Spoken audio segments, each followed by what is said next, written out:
When's the last time me or anybody has said USC's defense impressed me? And I can't remember if I've ever said a Lincoln Riley defense has impressed me. When I was watching the game, I was in the third quarter, I was thinking to myself, can Miller Moss or Nussmeier play any better? And the answer to that question was not really. Look at these numbers. You can't do much better. Woo! What a game. What a game. How about that to cap off your Labor Day? Well, technically it's not even over, but how about that to cap off your Sunday night? And the best part is we got college football tomorrow. Labor Day weekend remains undefeated from the aspect of you get college football like 4 or 5 straight days in a row. Tomorrow we got the Seminoles and can't wait to see what they do following that embarrassing loss in Ireland to Georgia Tech. But that's besides the point. We got to talk about what's going on or what happened with LSU and USC. And I got a lot to say about that, but hold on. I'm starting off this video by reading off this comment that one of you left on yesterday's video. Got over 100 likes, top comment by the way, and this is coming from BC5208. I'll pop it up on the screen. Matt, when you're editing this video, pop it up on the screen. Best editor on the planet, by the way. Matt should coach at Baldwin University.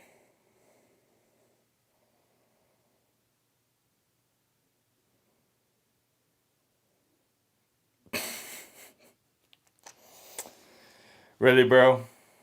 Is that what we're doing in the comments?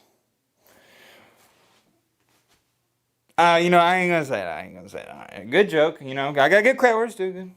Good joke. Well, something nice. Oh, and two, there's one other comment I read that had me bewildered. I'll also pop this up. Matt tried to clean my windshield when I stopped at a red light. I gave him $1 to go away. Okay, I couldn't even read that with a straight face. Lock in, Matt. Why is that so funny? Okay. Sorry. LSU.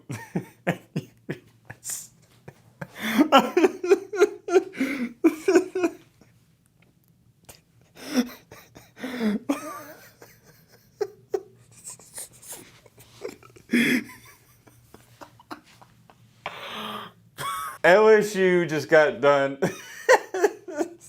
Okay, the jokes are funny and whatnot, but we gotta get down to business. We got beat. Are you kidding me? I gotta put my phone on silent. We gotta get down to business. We gotta talk about some college football. And the first thing I'm gonna do is clap it up, not just to USC for winning this game, but both teams. LSU. I thought LSU played a heck of a game. Clap it up to them. USC, clap it up to them. USC's fan base, gotta give a ton of respect to them. They've always shown the channel a ton of love, and I had a bunch of USC fans messaging me in the offseason. I keep receipts. I remember stuff like Dion says. Tell me how good they were going to be, and I was like, yeah, whatever. I know your offense is going to be good, but until you stop somebody, you're irrelevant to me because you can't play defense. You can't compete for not even just championships, but you can't even compete for a playoff spot. Defense showed up tonight. We'll talk about that in just a second. LSU, and I want to say this to every single one of you watching the video, whether you're LSU, USC, or just college football fan in general. I know what everybody likes to do. Run to Twitter, and there's a bunch of you right now already typing in the comments, Brian Kelly sucks, overrated, LSU, can't stop anybody, new defensive coordinator, didn't work out, yada, yada, yada, yada. I get it, but before you do that, please, and I'm begging you, please hear me out and listen to what I got to say in this video because it might just change your mind. I think it's very, I don't want to say naive. What's the phrase I'm looking for? Quick to, what's that phrase? It's like jumping the gun too early. Yeah, something along those lines. You're jumping the gun way too early. If you run to the comments saying Brian Kelly's on the hot seat, he should be fired, LSU's not this or not that, yada, yada, yada. Hear me out, okay? Just hear me out. That's all I'm asking. First things first. This game could have went either way. USC just so happened to win. They had a great drive at the end. And I can't help but think about it. Games aren't won or lost on just one singular play, but at the end, it's the plays that we remember the most. It was after LSU called a timeout because they couldn't get the snap off. They're driving before the field goal. And Nussmeier, I can't remember exactly what it was, but he had a guy on the flat. I'd have to go back and watch the play to remember exactly what happened. But he had a guy in the flat, wide open. If he would have hit him just remotely close to his arms, he could have threw it a little behind him, and he still probably would have walked in the end zone. He threw it at his feet, terrible pass. LSU winds up kicking a field goal. And I thought about that play. If LSU goes on to kick this field goal and USC scores a touchdown, or whatever, they score a field goal back, USC wins the game, that's the play I was going to remember the most. And that's what happened. That was the only really, I guess you'd say, bad throw from Nussmeier the entire game, outside of the interception at the end, which, by the way, I really don't count because the game was already over. But on the stat sheet, and if you're one of those box score nerds, I guess you count it. Outside of that, Nussmeier, flawless game. I'll show you his stats in a second, and I already looked at the box score. Whew. And I don't even need to look at the box score to know how great he played. I nailed it on the head. If you watch my preview and prediction video, I told you guys, and I might even throw a clip in this video, I haven't decided. And I said in last night's video, talking about Billy Napier, there's two things I have never missed on this channel. Evaluating quarterbacks and evaluating head coaches. I just can't miss. It's not me bragging, it's just, well, I'd say on the channel, living in reality. Haven't missed on them in years, and hopefully I can remain perfect. I said going into this game, I love me some Garrett Nussmeier. I love me Miller Moss. They're two of the most underrated quarterbacks in the nation, and they're in extremely similar situations. Nussmeier never got the love and credit I felt like he should have received heading into the season because he was behind, and he was overshadowed by a Heisman Trophy winner, Jayden Daniels. Same thing for Miller Moss. Same thing. He was overshadowed by guess who? A Heisman Trophy winner in Caleb Williams. But I showed people the receipts. Miller Moss last year in the bowl game went off. He had like 5 or 6 touchdowns. Same thing for Nussmeier last year. Whenever Jayden Daniels was hurt, he went in there. And I'm not going to say he was just as good as Jayden Daniels, but he wasn't too far behind production-wise. And a couple years ago in the SEC Championship against Georgia, big, bad, and mighty Georgia, Nussmeier lit them up. And if you remember that game, you know he lit them up. I say that to say this. I predicted them going there and ball out today, and that's what they did. I was so happy to see that because it makes me look like a genius when I say something's going to happen, and it does happen. Phenomenal performances from the quarterbacks. I love watching great football. And that is one complaint that NFL fans say that, or when they say why they don't watch college football, it's, oh yeah, well it's sloppy and it's not perfect, there's too many flags. Well, in this game, no. That was like NFL-esque. 2 great quarterbacks, you had 2 solid teams, great offensive play. What about that? Oh, what was that receiver's name for USC? Oh my goodness, I'm drawing a blank. What was his name? No. What was his name, dude? Oh my gosh, what was his name? I can't even remember it. I can't find his name. I'm drawing a blank, but you know who I'm talking about. Bro did his best White Randy impersonation. Speaking of White Randy, I had a similar catch to that back in 7th grade PE class. It was one of the last games of the season for us, and we were playing an inferior opponent, so I guess it's not to the same degree and level. But in that game, I was like, I'm going to try to get me a one-handed catch. Try to do something crazy, and I remember doing something like that. And I actually believe, so that guy did it with his right hand, and I'm a right-hander as well. I wound up doing it with my left hand, fading back, kind of like OBJ style. But the difference with mine was when I was falling back and catching it, I didn't fall down like OBJ or this guy. I caught it with my left hand, and what happened was the safety hit me in the back, so it kind of kept me up, and I tucked it in, and when he hit me up, I spun off of him and ran to the end zone. Something light. That was just an average Wednesday afternoon play for White Randy. I'll have to find the film. I got it somewhere in the attic. I'm telling you, man, if I can find that film, we will most certainly put it on the channel. But, yeah, that was just long story summed up. I remember making a catch like that, phenomenal. And he had another catch that was really good too. Oh, okay, here's his name. It was driving me crazy. Kyron Hudson. That boy was something else. Also, Zachariah Branch, elite level speed. And LSU, their wide receivers came to play. They had a bunch of great plays as well. You had Kyron Lacey going off, doing that, celebration. That was crazy. And he doubled down on it on the sideline, showing his teammates what he did. Then you had John Emery just running over everybody. That was exciting to see because he's gone through some injury problems. Well, I'm trying to pull up the box score, guys, but it's not even updated yet, which is kind of making me mad because I need the box score to get into this whiteboard stuff. Pretty even here. Pretty even. So we'll go with total yards. And like I said, guys, I don't want to see too many comments of you guys saying LSU sucks. LSU's not that good of a team. No, man. I just think this was a battle of two great teams, or not great teams, but we'll say two good teams going at it. Very similar here. Total yards. Take a gander at how many yards USC had. 447. Very nice, very nice.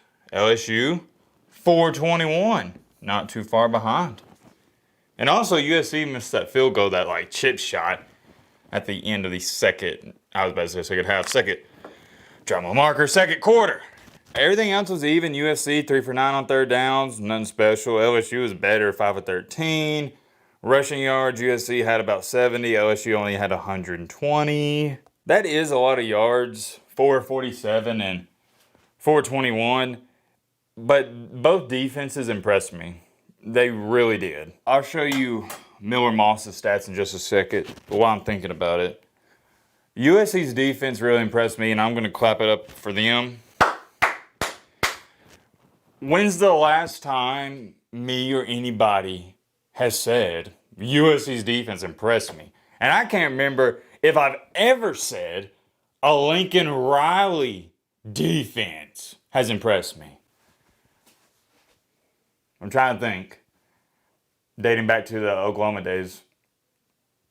No. I've never said that. Gotta give credit where it's due. I've crapped on Lincoln Riley a bunch for having a terrible defense. I stated in this game, yeah, there's no need to even talk about USC's defense or Lincoln Riley-led defense until they stop somebody. And they finally stopped somebody. And that's the only thing in reality that's held Lincoln Riley back from being a good/great, or whatever category you want to throw him into, head coach. Defense. The offense, he's an offensive mastermind. He's a guru. We know this. Defense, that's what's held him back. He finally had it clicking tonight. I know LSU still moved the ball, had 421 yards, but the defense made plays. And very similar to Miami, what shocked me the most about USC in this game is they're like a real football team. You know, like, it wasn't gimmicky. You didn't watch the game going, oh yeah, they don't even care about defense. They're just trying to score 100 points. No, they look like a collected unit. They look fast, big, strong. They're flying to the ball. Like I said, I was impressed. Good performance. If I was a USC fan, not only would I be feeling optimistic, I'd be feeling really good. Really good. That's the effort. And you know what? That's why I'm trying to go with all this. I haven't seen a Lincoln Riley-led team show this much effort and passion. It kind of looks like they've never cared. Nah, this team cared. Great to see. LSU, I know LSU fans, it's hard. You ain't won a season opener in quite a while, so you're probably immune to it or used to it at this point. Maybe not fully, but to a certain extent and degree. But it's still disappointing because LSU, I mean, it's in the Southeast. I reside in the Southeast. I know how important football is. It's not just a sport. It's not a hobby. Sorry. It's a lifestyle. You eat, breathe, sleep football. I get it 10,000%. I know how you feel. It's a devastating loss. It's going to hurt for about 3, 4, 5. You might get over it at the 6-day mark. It's going to sting. Your coworkers are going to give you crap. It is what it is. That's what comes with it. And that's what makes winning so special. However, with that being said, and I know it's a bad time to be saying this, and you probably don't want to hear this, or maybe you do, depending on how you are. I thought LSU played a good game. I really did. That's going to shock some people. I know LSU's supposed to win, so no LSU fan's going to say, Matt, no, I disagree. We didn't play a good game. No, I thought you played a good game. I think sometimes in this life, you got to tip your cap to your opponent and say, yeah, that guy was better than me today. Doesn't mean you were bad, but he was better. It's like in basketball. You can play great lockdown defense, but still sometimes Steph Curry or whoever, your guard, and they're going to make the shot. Does that mean you play bad defense? No, absolutely not. Offense was just better than you. That's what happened today. LSU didn't play a bad football game on offense or defense. Offense was great. Per usual, we know they're going to be great on offense. Defense, I'm not going to say they were great, but I thought they were good. They were solid. You got to understand, you play Lincoln Riley, man. Lincoln Riley's an offensive guru, like I stated. You held a Lincoln Riley-led... Oh, I didn't have it written down. But you held a Lincoln Riley-led team to 27 points? I think if I were to tell an LSU fan heading into this game, hey, you're going to hold USC to 27 points, they probably would have said, oh, dude, I'll take that. That's great. You see what I'm saying? There's a lot of good things to take away from this game. And what's even better about all of this, LSU fans, is a 12-team playoff, baby. I'm not going to say this game's irrelevant on the grand scheme of things, but your year is far from over. You didn't look like Florida State against Georgia Tech. That's where I'm going with this. Florida State just looks awful. Okay? There's really, I'm not going to say no hope, but there's not a lot of hope for them. With LSU, you didn't come away, or at least I didn't come away from this game thinking, oh yeah, there's no hope. They have no shot. No. LSU's fine. They're going to be fine. Please not overreact if you are an LSU fan or college football fan about LSU losing this game. I don't think you should. You just got to give all the credit in the world. And that's what I'm doing to USC. Now, let's back this up a little bit and show you Miller Moss's and Garrett Nussmeier's stats. Okay, there we have it. Gosh, they're so good, man. So good. I'd love to have these guys playing for my team. I think they're that good. Get this to where y'all could see it. Oh, you know what? That should be pretty good. Yeah, you should be able to see that pretty good. Mark that. All right, Miller Moss. 27-36, check. 378, check. 1 touchdown, check. 0 INTs. Nussmeier, on the other hand, 29-38, check. 304, check. 2 touchdowns, did have the INT at the end. Really didn't matter. It's not like it was a game costing pick 6. Game was already over. They couldn't have played. When I was watching the game, I was in the third quarter. I was thinking to myself, can Miller Moss or Nussmeier play any better? And the answer to that question was not really. Look at these numbers. You can't do much better. Completing both of them, like 80% of their passes, or 75% around that range, 300 yards, taking care of the football. It was a great display of college football, man. Really was. Obviously, Miller Moss, he gets the biggest stat, or he's going to take on the biggest stat out of them all, and that's a W. So we'll throw a nice little W next to his name, and we'll throw an L for old Nussmeier. And I hate it for Nussmeier because he doesn't deserve an L. And I know the competitor he is, even with having this great performance, he's going to be disappointed. But that is the downside of college sports and sports in general. Somebody's got to lose and somebody's got to win. You guys know this better than anyone. I would tell you if I thought LSU's defense was trash. Last year, they were trash. But I don't feel that way, at least after this game. I said before in this video, I'm going to say it again and harp on it. This was just 2 great teams that played 2 great games. You had 2 great quarterbacks going at it, but somebody had to lose. I just feel like a lot of people aren't going to give USC the credit they deserve in this game because they don't take them serious, and rightfully so, because Lincoln Riley just doesn't care about defense. But if USC is playing like this, they might make some noise in the Big Ten. Okay? They got a shot. A better shot than I think most people actually believe. There's many more things I could say. I'm tired. You're probably tired. We'll wrap up the video here. I will see you guys tomorrow night after the Seminoles try to bounce back. Let me know your thoughts down below about that.